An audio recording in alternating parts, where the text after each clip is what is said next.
Assalamualaikum warahmatullahi wabarakatuh. Salam sejahtera untuk kita semuanya. Jumpa kembali dengan kita podcast Mangintip Portir Rutan Kelas 2B Masoi. Sobat Masyarakatan dimanapun Anda berada, jumpa kembali dengan saya Yusuf Muharram selaku host kita yang Keren. yang keren ini Pak. Iya, Hot saya Manuel. beberapa kali lihat. Nah, hari ini telah kedatangan salah satu narasumber yang fenomenal di kota Kabupaten Maluku Tengah atau Masoi. Kerennya seperti apa? Nanti kita akan roasting beliau. Apa yang membuat beliau ini spesial? Salaman dulu kita, Pak. Siap, Pak Yusuf. Siap. Yo, basudara, mari dengan katora mangente portir di Rutan Masoi. Beliau adalah Kasih Satuan Kerja dan Kepala Seksi Manajemen Satker Kepala Seksi Manajemen Satuan Kerja Satker dan Kepatuhan Internal Kepatuhan Internal KPPN Masoi. KPPN Kabupaten Masoi. Selamat siang menjelang sore ini Pak. Siap, Pak Gimana Yusuf. kabarnya Pak Nun? Baik, kayaknya seru deh. Seru ini ya? Iya. Kenapa? Luar Kenapa serunya biasa. ini? Baru pertama ada podcast yang Yang- di Rutan ya. Ya di Rutan Di ya. Rutan ya, saya baru pertama sekali. Dan ini tempatnya ya baru dari beberapa podcast yang saya hadirin ini. Ini yang terkeren ini Pak ya. Iya, sepertinya Oh Pak. iya iya. Ini produk Pak Yusuf. Iya dan kawan-kawan semuanya Pak. Oke. Kawan-kawan tim Humas Rutan Masoi. Luar biasa. Begini Pak Hotman Noel Tampu Bolon. Siap, Pak Yusuf. Kira-kira apa ini yang perlu kami dengar Pak? Ini KPPN mungkin ada sobat pemasyarakatan yang Siap. mungkin belum paham ini. KPPN itu tusinya seperti apa, terus di bawah kementerian atau lembaga apa? Silahkan Pak Nur. Ya, Pak Yusuf dan sobat Pemasyarakatan. pemasyarakatan ya, saya panggilnya seperti itu. Perkenalkan dulu, nama saya Hotmanuel Suniman Tampu Bolon. Ya. Kepala Seksi Manajemen Satker Pasti dari Batak ini. dan Kepatuhan Internal ya KPPN Masoi. Ya. Jadi saya biasanya sih berpantun dulu. Oh iya iya betul. Boleh ya? Adat orang Maluku harus pantun dulu. Iya, Boleh. Katanya begini, Pak Yusuf. Pagi-pagi minum teh hangat, Cakep. ditambah nasi ikan terasi. Cakep. Yang menjawab salam dengan hangat, semoga kantongnya tetap terisi. Amin. Assalamualaikum Waalaikumsalam. warahmatullahi wabarakatuh. Waalaikumsalam. Shalom. Amin. Salam sejahtera buat kita semua. Om Swastiastu, Namo Buddhaya, salam kebajikan. Ya, Pak Yusuf menjawab pertanyaan tadi. KPPN Masoi adalah kantor pelayanan perbendaharaan negara, yang berarti ini adalah kantor yang mengurus tentang pengelolaan perbendaharaan negara, termasuk juga pencairan anggaran APBN yang ada di lingkup KPPN Masoi. Itu ada 3 kabupaten yang kita layani satuan kerjanya, ada di Kabupaten Maluku Tengah, Kabupaten Seram bagian Barat, dan juga Kabupaten Seram bagian Timur. Jadi semua satker yang mempunyai dana DIPA Di Pak ya. yang di APBN itu, proses pencairannya dan laporan keuangannya Ya. itu lewat KPPN Masoi. Ada 97 satker Satker ya. di tempat kita yang kita layani. Itulah keseharian kami. Jadi Ya, mengelola betul. keuangan Negara. negara yang profesional, Profesional. Betul, yang akuntabel, dan menjaga satker juga mengelolanya dengan baik. Betul. Mungkin seperti itu guys. Berarti kami tidak salah ini undang Pak Nul ini. Kita harus Oh gitu ya. harus baik-baik sama beliau ini. Biar urusan anggaran APBN cepat cair kan begitu kurang lebihnya begitu. Demi pelayanan publik yang Ya. lebih baik. Betul. Soalnya betul. semua pelayanan publik kita kalau tidak disokong dengan dana, itu juga tidak akan berdampak dengan baik. Tapi yang paling penting pelayanan publiknya dulu. Sampai tidak. Ya gitu Pak Yusuf. Ya, Intinya betul, dari betul. KPPN. Iya. Dan KPPN nanti ada fungsi membuat anggaran yang kita pakai itu benar-benar akuntabel dan Ya, transparan, Pak. terrealisasi. Tidak bisa semau gue begitu Tidak bisa istilahnya semau ya. gue. Dan itu sudah diatur Oh iya, secara ketentuan. Betul. Dan kita mengawal itu Betul. mengedukasi itu Betul. sampai kepada Satker, dan fungsi-fungsi Satker Hmm. pelayanan publiknya itu harus sampai berdampak. Iya, Ada baik. outputnya Ada outputnya, dari betul. APBN Ya. tersebut, Pak Yusuf. Mungkin pada kesempatan yang mulai ini Pak Nul, Siap, kami Pak Yusuf. apa ya, sobat masyarakatan mungkin perlu tahu ini. Ya, Kemarin kami diberikan reward sama beliau karena mungkin karena didikan beliau juga, pengawasan, ngajari kami gimana tata kelola APBN dilaksanakan dengan baik. Kami terima kasih Pak. Kemarin Siap. sudah dapat reward juara 2 juara 2 untuk di Pagu Sedang. Pagu Sedang. Pak. Iya, betul. Terima kasih ini Pak. Ini Ya, karena bagi memang kami ya, prestasi yang sangat luar biasa ini Pak. siap. Itu Gimana memang- Pak Nul itu Pak Nul ceritanya itu Jadi Pak Nul? ceritanya itu Pak, kita mengelola Satker ini memang ada indikator Mm-mm. kinerja pelaksanaan anggaran yang kita nilai Mm-mm. di semua Satker, dan ternyata Rutan Masohi itu juara 2 Pak. Iya betul. Itu Plus berarti dengan bendaharanya loh. plus dengan bendaharanya. Plus dengan bendaharanya loh. Itu kan luar Teladan. biasa menurut kami. Betul, bendahara teladan Pak. Iya, Jadi, bendahara teladan. itu prestasinya adalah memang dari Satker sendiri melaksanakan pengelolaan keuangan negara, perbendaharaan negara di Satker dengan baik. Kami lihat seperti itu. Indikatornya jelas. Jelas ya. Dan ada nilainya, dan Betul, kita betul. ada SK-kan, Mm-mm. dan memang kami sampaikan juga selamat Selamat ya, buat terima kasih Rutan sama-sama. Masohi. Dan Sama-sama. itu membantu kami Pak. Betul. Dan itu membantu kami. Ah. Luar biasa pengelolaan Dan keuangannya. bukan Kami hanya salut. itu Pak, kami juga terima kasih ke KPPN. Ini karena kalau tidak ada sinergitas Ya, antara yang imbal balik, betul. nggak akan terjadi Pak. Kami mau kenceng, mau cepat, tapi kalau KPPN tidak cepat juga nggak akan terjadi. Betul, Sebegitunya sebaliknya, KPPN mau cepat, sementara data ada di kami. Ya, Kalau pelaporannya lambat, KPPN juga nggak akan bisa. nggak akan bisa melaksanakan. Ini melaksanakan. memang kerjasama kita yang, mitra Pak. iya betul. Mitra. Duduk sama tinggi, salah. Berdiri sama tinggi, duduk sama rendah. Kita Iya. mitra. Jadi makanya kita harus, KPPN dan Satker itu harus saling bersinergi. Ya mudah-mudahan tahun-tahun ke depan lebih bagus lagi Pak. Dan kami harapkan juara 1 Pak. Amin. Itu. Jadi yang perlu kami laporkan Pak, bukan hanya KPPN yang membawai Satker kantor wilayah Kemenkumham Maluku saja. Siap. Di Ambon pun juga Satker kami juara juga Pak. Di Tual pun juga sama. Kemarin yang Pagu Rendah, Iya. reward 1, 2, 3-nya kan dibabat habis sama Habis lapas. sama kami. Ya, betul. Kami kan. Kemkumham. Itu artinya memang kementerian kami di bawah pimpinan Pak Menteri, Pak Sekjen turun ke Dirjen. Ya. Kalau di kami Direktorat Jenderal Pemasyarakatan memang itu didorong terus. Nanti ujungnya apa? Biar remunerasi kami Betul. bisa 100% Pak. Itu tujuannya memang untuk secara keseluruhan kan begitu. Ya, mudah-mudahan. Iya, ya mudah-mudahan. Ada itu tidak bisa kita Betul. hasil kerja keras benar, dan indikatornya jelas. Di kami Iya. juga sudah ada indikator kinerja pelaksanaan anggaran yang Bapak sudah raih, itu nggak bisa kita buat-buat Pak. Iya, Itu memang real benar, nyatanya real seperti nyatanya. itu ya, nggak bisa Dan kita memang kong kali kong Pak ya. nggak bisa. Saya analisa Pak, dan memang saya yang berfungsi di dalam hal manajemen Satker itu memang betul yang Bapak sampaikan tadi. Itu memang harus ada dari atasannya Pak. Satker-satker yang saya lihat memang concern atasannya terkait dengan pengelolaan keuangan negara itu rata-rata juara. Oh, Saya gitu ya? lihat ya termasuklah Rutan Masohi dan Iya. Kemkumham. Iya, betul. Jadi betul. selamat dan mudah-mudahan diteruskan Iya, komitmen betul, ini Betul. untuk mengelola keuangan Iya. negara dengan baik. Betul Pak. Memang pimpinan kami pun juga sering berkacalah dengan Kemenkeu. Kemenkeu ini kan pasti urutan nomor 1 Pak. Terkait dengan gitu ya. pengelolaan anggaran itu ya, sepemahaman kami. Siap. Nah, ini begini Pak Nul. Ya, Sobat gimana, Pak Masyarakatan. Ini tadi di awal saya sudah ngomong narasumber kita ini agak spesial dalam tanda Agak petik. spesial ya. Ini berlanjut dengan obrolan kita sore hari ini Iya. terkait dengan pembangunan zona integritas. Karena ini akan berhubungan. Pengelolaan anggaran yang baik itu nanti ujungnya juga termasuk dalam pembangunan zona integritas. Gini Pak Nur, Ya, gimana? kami mencari Pak.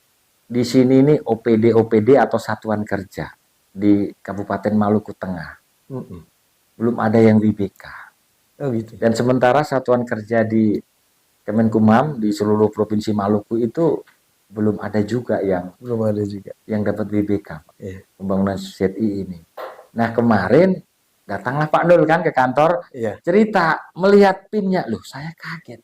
Oh, tadi Perasaan saya- kemarin belum ada, ini ceritanya gimana itu? Saya terkesan dengan Pak Dul itu gara-gara itu Pak. Oh. Karena kami butuh berstudi tiru ini kita ini. Betul. Sementara satker internal kami Kementerian Hukum dan HAM belum ada. Iya. Dan OPD di Pemda saya cari-cari info juga belum ada. Iya. Nah terus kami mau studi tiru kemana? Kalau keluar Maluku biayanya juga besar Pak. Siap. Nah ini mumpung ahlinya ini. Kebetulan KPPN Kabupaten Masohi, sobat masyarakatan dimanapun Anda berada, Iya. KPPN Masohi sudah mendapatkan pembangunan zona integritas berpredikat BBK. Wilayah BBK itu bebas wilayah bebas dari korupsi. korupsi. Kita layak belajar ke beliau ini.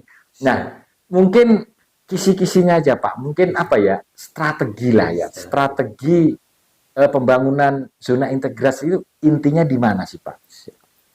Jadi gini Pak, Pak Yusuf, pertama kali memang saya harus katakan bahwa pembangunan zona integritas dan juga yang setelah Bapak sampaikan bahwa memang masih KPPN Masohi yang berpredikat WBK saat ini, betul, kayaknya menurut pantauan kami juga iya. Ya. Dan juga itu memang hasil kerja keras juga Ya, dari betul. pegawai KPPN Masohi, komitmennya dan segala macamnya. Ya. Nah, Pak Yusuf, saya mau sampaikan, memang saya juga kepala seksi MSKI KPPN Masohi, dan saya juga Ketua ZI juga kan? koordinator. Kalau dalam koordinator ya? ketuanya kepala kantor. Oh gitu ya? Ya, Oh. kalau di kami ketuanya Oh, kepala gitu kantor, ya. ketua pembangunan itu adalah kepala kantor. Saya koordinatornya memang, koordinator untuk pengelola pembangunan JETI. Nah, saya juga penyuluh anti korupsi Pak. Oh iya Penyuluh ya. Anti korupsi tersertifikasi LSPKPK. Ininya jadi ya. memang Jaketnya itu harus ya. Jadi ini rompinya rompi biru Pak. Rompi biru ya. Jangan sampai rompi orange. Oh iya. Nanti ketemu saya Pak. Kalau pakai rompi oranye nanti ketemu Itu saya. sudah. Makanya saya masuk ke sini luar biasa, mau bisa diundang. Ya. Jadi gini Pak Yusuf, pembangunan zona integritas itu adalah atau gini deh, saya mau cerita dikit sama Pak Yusuf bahwa coba Pak Yusuf bayangin ya. Pak Yusuf bayangin, karena tadi Pak Yusuf juga sudah katakan, baru KPPN Masohi aja yang berpredikat WBK. Iya betul. Coba kita bayangin kalau semua OPD, terus instansi pemerintah, unit kerja, satuan kerja itu berpredikat WBK, apa yang terjadi? Bisa nggak Pak Yusuf bayangkan? Bisa. Mungkin gini, berarti bebas dari korupsi. Dan semua mempunyai komitmen yang sama. Yang sama, betul. Untuk membangun zona integritas, dan pada akhirnya adalah peningkatan kualitas layanan. Betul. Dan juga instansi pemerintah yang akuntabel. Nah, Pak Yusuf, kita bayangkan kalau itu semua terjadi, berarti akan ada percepatan, akan ada kemudahan layanan, dan akan ada program-program yang menyentuh masyarakat yang berdampak. Itu sebenarnya. Kalau misalnya kita bayangkan gitu ya, mudah-mudahan ini terjadi. Dan gitu Pak Yusuf ya. Jadi mudah-mudahan terjadi. Berarti kita akan punya instansi publik yang kredibel. Jadi nggak macam-macam gitu, dan biaya-biaya yang kita keluarkan juga tidak akan ada lagi. Nah itulah pada prinsipnya, kalau bisa kita bayangkan, kita mau ngajak semua deh. KPPN Masohi mengajak semua instansi, OPD segala macam, untuk sama-sama kita membangun zona integritas. Nah, konsep zona integritas ini ada di Permenpan RB 90 tahun 2021. Nah, ini yang terbaru itu Pak. Yang terbaru. Ini ya. adalah rangkaian dari reformasi birokrasi, Pak Yusuf. Jadi, reformasi birokrasi ini punya grand design mulai dari tahun 2010. Betul. Dia melalui Perpres nomor 81 tahun 2010. Betul. Sampailah kepada kita yang tahu ini, roadmap-nya, grand design-nya tahun 2019 sampai dengan 2024 ini kita berbasisnya dynamic performance birokrasi. Nah gitu. Jadi yang diharapkan dalam konsep grand design tahun sekarang ini Pak Yusuf, bahwa akan ada unit kerja atau instansi pemerintah berkelas dunia Pak Yusuf. Coba bayangkan. Ini dari konsep Permenpan RB nomor 90 tahun 2021. Itu diharapkan bahwa ada 3 tujuan utamanya, Pak Yusuf. kita bicara konsep dulu. Iya, betul. Nanti di hilir, makanya ini kalau Iya. ini panjang sebenarnya Pak Iya, Yusuf. iya. Kalau bisa Diringkas nanti saja ini, biar kalau bisa sobat nanti kita masyarakat bisa juga bisa paham ini. iya, kita Boleh. bisa buat per episode juga. Iya, boleh. boleh. Nah, saya bicara konsep dulu. Hmm. Kenapa harus ada pembangunan zona integritas? Jadi diharapkan reformasi birokrasi yang sudah kita lakukan mulai dari 2010, kita akan capai di 2024 ini Iya. atau seterusnya juga. Ini adalah unit kerja yang akuntabel, bersih, dan juga unit kerja yang capable, dan yang unit kerja yang meningkatkan kualitas pelayanan publiknya atau melayani publik dengan prima. Itu sebenarnya grand design 2019 sampai 2024 ini, Pak Yusuf. Iya. Nah, inilah yang akan kita bangun, dan KPPN Masoi saat ini akan melakukan pembangunan zona integritas menuju WBBM karena WBK sudah selesai. Ya. Kami tetap melaksanakan pembangunan itu, melaksanakan tujuan tadi supaya menjadikan unit kerja yang bersih dan akuntabel, unit kerja yang capable, dan juga unit kerja yang melayani publik dengan prima. Itu intinya dari Permen PAN RB tahun 2021 itu, Iya. Pak Yusuf. Ya. Nah, itu secara konsepnya seperti itu. Itu yang mau kita tuju dari pembangunan zona integritas ini. Nah, satu lagi Pak Yusuf yang mau saya sampaikan, memang pembangunan zona integritas ini ada konsep namanya Island of Integrity. Apa itu, Pak? Ini Apa itu, dia. Pak? Kalau misalnya kita di Pulau Maluku ini kan Iya, kita iya. jelas tahu Iya. ya island, pulau-pulau. Iya, iya. Ini sebenarnya kalau konsep ini dipahami oleh orang Maluku, Pak, Iya. Pak Yusuf, ini gampang sekali karena Bisa kita adopsi lah nanti ya. Kita karena bisa sudah adopsi. jelas Island of Integrity. Jadi negara kepulauan atau kita adalah provinsi kepulauan itu sebenarnya paham betul lah tentang island. Jadi kalau misalnya kita bicara tentang Island of Integrity ini seperti ini, bahwa unit kerja itu imun dan tetap melaksanakan tugas pokok fungsinya secara baik dan kredibel, walaupun Pak Yusuf instansi lain mempunyai tata kelola yang buruk.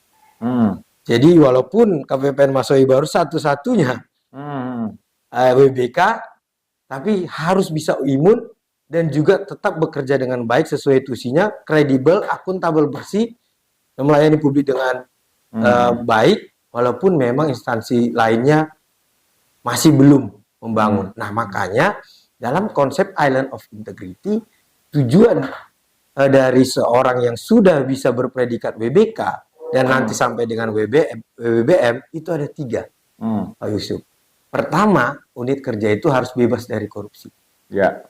Itu dia berpredikat WBK. WBK, ya. Yang kedua, dia harus punya kriteria efisiensi. Jadi mempunyai efisiensi dalam pelayanan publiknya. Ada kemudahan-kemudahan. Yang ketiga, mempengaruhi sistem yang lebih luas, wider system. Iya. Nah, inilah untuk mencapai WBBM ini, kami senang sekali nih, Pak Yusuf mengundang kami untuk menyebarkan pembangunan zona integritas. Betul. Dan mudah-mudahan di Masohi ini, di sekitar kita semua lingkup wilayah kerja KPPN Masohi ini terpacu. Supaya seperti yang saya katakan tadi, kita bayangkan semua satker, 97 satker KPPN Masoi itu bisa membangun zona integritas. Betul. Itu konsepnya sebenarnya, Iya. Yusuf, dari Baik. pembangunan zona. Baik, boleh. Itu tadi kan ini, sobat masyarakatan. Tadi konsep ini. Konsep ini kan masih secara umum nih. Iya. Kita tanya ini. Tekniknya atau prakteknya itu kalau khusus untuk KPPN dulu gimana, Pak? Ceritakan mungkin secara singkat saja perjalanan ini, praktek yang dilaksanakan oleh KPPN dalam pembangunan zona integritas itu sampai bisa berpredikat WBK, Kak. Praktek simpelnya saja. Simpelnya mungkin saja. Kiat-kiat atau mungkin jurus andalan atau mungkin ilmu pamungkas lah katanya ngomong begitu. Mungkin trik untuk kami juga, Pak, mungkin, Pak. Siap. Oke, saya mau cerita dulu gini, kenapa kita bisa jadi pembangunan zona integritas gitu ya. Memang pertama harus ada deklarasi dulu. Iya. Jadi proses penetapan atau pembangunan zona integritas itu juga ada tahapannya, Pak. Iya, betul. Pak Yusuf. Betul. Jadi ada tahapannya, mungkin ada 4 tahap ya yang sudah kita alami, bahwa memang pencanangan dulu. Rencana ya. Pencanangan dulu, pencanangan zona integritas. Mungkin Pak Yusuf juga sudah melakukan. Sama, Pak. Nah, itulah saya Sama. mau sampaikan proses kita dulu. Ah. Jadi kita sudah melakukan pencanangan. Pencanangan ini apa? Hmm. Kita harus deklarasi dulu. Karena orang yang membangun zona integritas itu diawali dengan komitmen. Komitmen betul. Komitmen pimpinan Hmm. dan juga semua jajaran Hmm. untuk membangun reformasi birokrasi Hmm. untuk melayani lebih baik dan juga mempunyai unit kerja yang akuntabel, bersih dan melayani publik dengan prima. Itu komitmennya. Hmm. Itu harus dideklarasikan. Hmm. Kalau sudah dideklarasikan, apa buktinya? Kita menandatangani fakta integritas. Iya, kami pun juga Ya, kemarin seperti itu sama ya. mengundang, bukan hanya itu, jadi mengundang APH yang lain untuk jadi saksi. Minimal kita secara moral kan Betul. merasa diawasi itu. Ya, Kemarin kita kita di kantor deklarasi wilayah, kemana-mana. sambil ada saksinya ini di instansi internal gitu. Minimal secara psikologis kita bertanggung jawab atas apa yang sudah kita deklarasikan. Iya. Begitu Pak Nur. Kalau kurang lebihnya mungkin sama lah ya. Sama lah ya. Sama karena ini aturannya kan dari Dari Permen Permen RB itu. Mungkin trik-trik khusus. Trik-trik khusus. Setelah kita melakukan pencanangan, terus deklarasi supaya orang tahu bahwa kita membangun dan bahwa orang akan lihat ada namanya diferensiasi atau perbedaan. Hmm. Setelah kita ditetapkan ditetapkan untuk menjadi pembangunan zona integritas oleh instansi kita, maka kita akan mulai membangun. Dan terakhirnya ada evaluasi. Nah, 4 tahapan ini yang sudah kami lakukan. Dari pencanangan, ditetapkan untuk membangun zona integritas, untuk meraih WBK, dan berikutnya setelah ditetapkan kita ada pemantauan, baru terakhirnya ada monitoring evaluasi. Jadi dari 4 tahapan ini sudah kita lakukan semua. Dan triknya paling jitu nih Pak. Ini kan Pak Yusuf mau tembak langsung aja kayaknya ya. Kan biasanya mohon izin, setahu saya kan BTL, Batak tembak langsung. Kan begitu, karena ini narsum kita Batak sama pengen tembak langsung saja ini. Jadi gini Pak Yusuf, saya mau sampaikan bahwa kepada sobat permasyarakatan bahwa konsep pembangunan zona integritas KPPN Maso itu paling tidak strategi jitunya adalah pertama komitmen pimpinan. Memang Pak Yusuf, komitmen pimpinan dan awareness dari pimpinan ini wajib syarat utama. Jadi kepala kantor, kepala seksi dan semua jajaran pelaksana ini mempunyai visi dan misi yang sama. Betul. Itu dulu Pak Yusuf. Kalau tidak sama ini repot Pak Yusuf. Enggak akan bisa. Trik lain juga akan nyambung. Ya, betul. Ini nggak akan nyambung. Ini komitmen pimpinan dan awareness. Ini saling menjaga karena kita ini adalah island of integrity, suatu zona yang bersatu. Jadi semua kepala kantor, pimpinan sampai dengan yang bawah, sampai dengan PPNPN. Kita harus membangun zona integritas. Tadi tujuannya tadi kita sudah jelas bahwa unit kerja yang bebas dari korupsi, terus harus efisiensi seperti itu kan ya. Dan akhirnya adalah pelayanan publik yang prima. Yang kedua kita harus membuat kemudahan-kemudahan layanan. Tadi komitmen, terus kita harus membuat kemudahan-kemudahan layanan. Nah, dalam rapat-rapat evaluasi pembangunan zona integritas yang kita lakukan, kita temukan Pak berbagai, ada nggak layanan publik kita yang bisa dipermudah lagi? Maka kita butuhkanlah digitalisasi. Maka KPPN sekarang Pak nggak perlu lagi datang ke kantor. Sekarang konsultasi pun kita layani dengan Zoom meeting segala macam. Tapi suatu waktu kita butuh ketemu sama satkernya karena memang beberapa hal bisa jadi sosialisasi seperti itu. Nah itu Pak, jadi harus ada kemudahan-kemudahan yang kita lakukan dalam hal layanan publik. Yang ketiga, ini harus ada program yang menyentuh masyarakat. Ini namanya program unggulan. Apa? Kayak semacam berdampak. Inovasi ya. Itu dan terkenal seperti itu. Nah itulah makanya kita punya inovasi yang terakhir ini kita punya beta tamu itu mempermudah konsultasi seperti itu Pak. Dan juga sekarang ada kita Tabaus, berkata benar orang-orang berintegritas. Oh gitu ya. Itu mengingatkan kita. Oh inovasinya itu ya. Inovasinya ada Pak. Singkatan itu ya. Singkatan. Tabaus itu kan dari sini ya, dari Maluku ya, dari kearifan Maluku lokal. ya. Kita buat Tabaus Pak. Jadi berkata benar orang-orang berintegritas itu setiap pagi kita briefing itu kode etik dan kode perilaku diperdengarkan. Betul. Supaya kita resapi. Nah itu Pak. Itu tadi sampai dengan program yang menyentuh masyarakat, dan yang berikutnya habis dengan program yang menyentuh masyarakat dan inovasi-inovasi kita tadi, maka berikutnya adalah pemantauan dan evaluasi yang kita lakukan. Jadi setiap rencana kerja dan kita buatkan monitoring evaluasinya setiap bulan seperti itu, kita harus evaluasi apalagi sih yang kurang. Seperti itu Pak, di internal kita. Dan terakhir strateginya adalah ke media, cara berkomunikasi. Ini harus kita intimasi. Ini kita harus intimasi kepada publik, kita harus bagaimana mensosialisasikan publik dengan baik. Itu sangat penting, Pak. Termasuk dengan podcast. Termasuk dengan podcast yang Bapak undang ini, kita sebarkan pembangunan zona integritas untuk sama-sama kami mempengaruhi sistem yang lain lebih luas untuk sama-sama melakukan pembangunan zona integritas. Itu Pak Yusuf strategi. Jadi benar Pak, berarti siap. Jadi kalau mendengar tadi penyampaian dari Pak Nul, sebenarnya kita sepertinya sudah di track yang benar. Dalam arti sama Pak. Dengan Rutan nih. Ya ini kan kita membuat inovasi podcast ini kan dalam rangka untuk itu. Kadang-kadang kan begini Pak, kita sudah melakukan, tapi tidak terpublikasi dengan baik. Tidak terpublikasi dan tidak terdokumentasi. Tidak terdokumentasi juga. Iya, betul. Akhirnya masyarakat yang menjadi pengguna layanan kami itu dia tidak tahu. Padahal kita sudah berbuat nih. Betul, Pak. Nah, itu memang salah satu inovasi kami, Pak. Terus yang kedua, sebenarnya kalau menurut saya WBK itu bukan pekerjaan instan. Jadi ibarat orang lari itu kan maraton, Pak. Pelan. Pembangunan. Kadang-kadang ada sebuah satuan kerja, semuanya digital. Bagus semua inovasi bla bla. Ternyata pengaduan masih banyak. Masih ada. Berarti kan di situ ada yang salah. Kan pasti ada yang salah, Pak. Betul. Kuncinya kalau pimpinan kami menyampaikan bahwa kita sudah WBK itu, kuncinya hanya satu, tidak ada komplain, sudah. Mau kita mau digital, mau konvensional, intinya kalau kantor kita tidak ada pengaduan, tidak ada komplain, tidak ada pelayanan yang kurang bagus, berarti intinya kita sudah menjalankan pembangunan zona integritas. Cuma alangkah lebih baiknya kalau ada digitalisasi kan lebih cepat. Dan lebih menyebar kemana-mana. Betul. Nggak hanya di Masoi loh, Pak. Ini program Bapak bisa ditonton oleh di Sumatera. Bukannya di Sumatera, di seluruh dunia. Di seluruh dunia.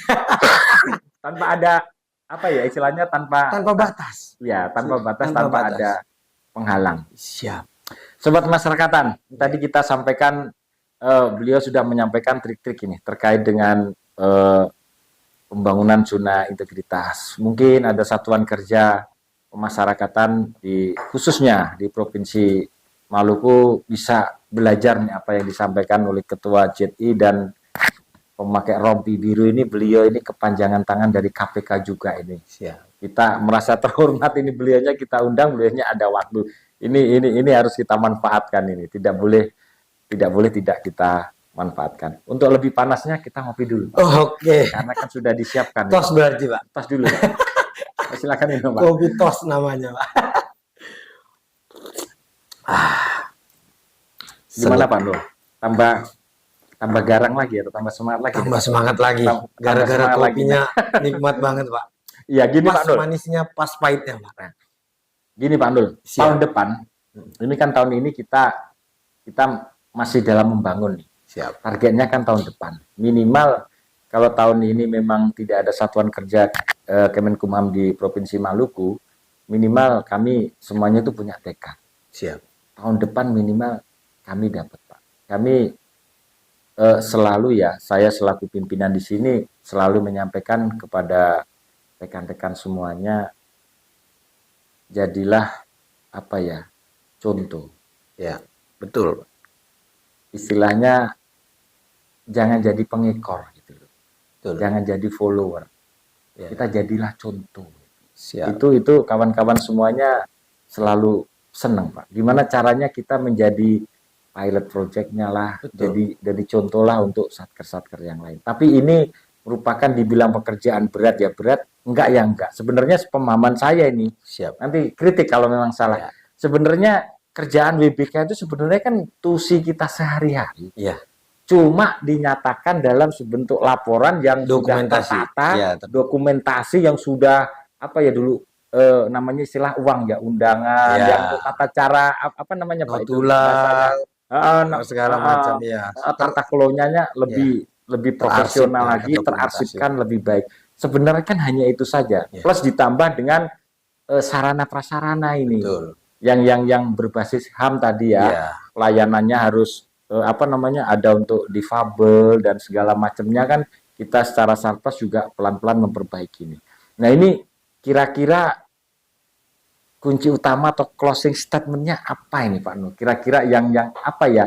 Yang biar kita punya powerful gitu loh dalam membangun ZI supaya kita semangat, nggak pernah pantang menyerah dan kita mengeluh apapun kondisi. Semua saya yakin semua satker punya kekurangan kelebihan masing-masing. Ini kira-kira apa ini biar semangat selalu membara ini Pak Nur? Biar selalu Yang pernah semangat. dilakukan Pak Nur nih di KPPN Masohi ini untuk menjaga semangat ini Pak Nur. Untuk menjaga semangat ya. Kalau Iya. misalnya saya kutip dari si Alvin kemarin, saya tonton dari Kick Andy, Pak. Oh Pak Alvin Lim. Ah. Iya yang pengacara itu ya. Bukan. Dia apa namanya seorang mahasiswa UT. Dia dari keluarga yang kurang mampu. Dia berkata seperti ini. Tidak ada mimpi yang terlalu tinggi untuk dicapai.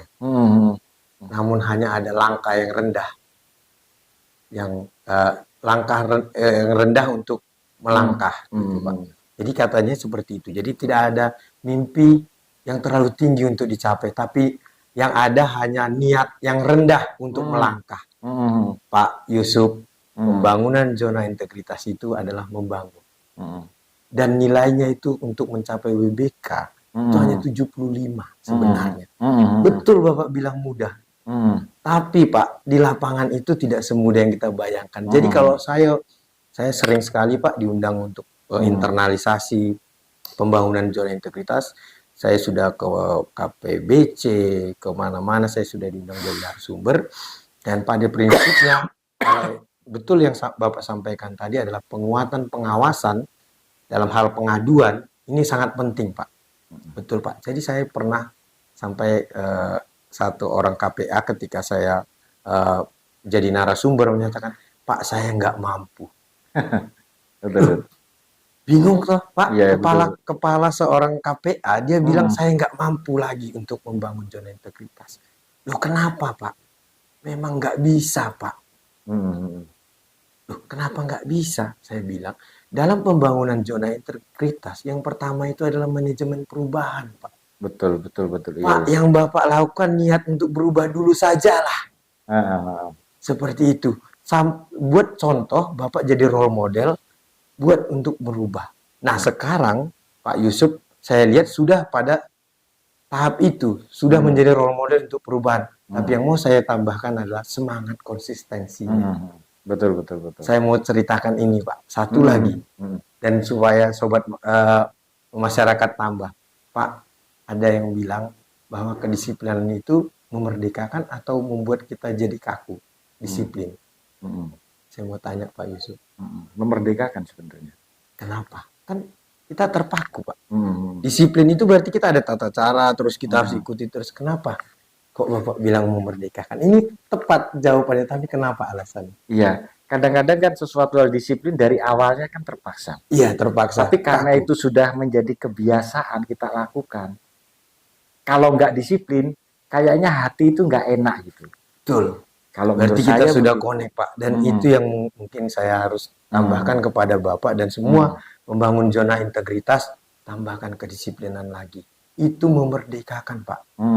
Ketika kita disiplin dalam membangun dokumentasi yang baik, terus berpikir untuk memudahkan masyarakat tanpa korupsi segala macam program-program unggulan kita lakukan, monitoring evaluasi, terus kita lakukan juga publikasi dengan baik. Ini harus ditambahkan kedisiplinan.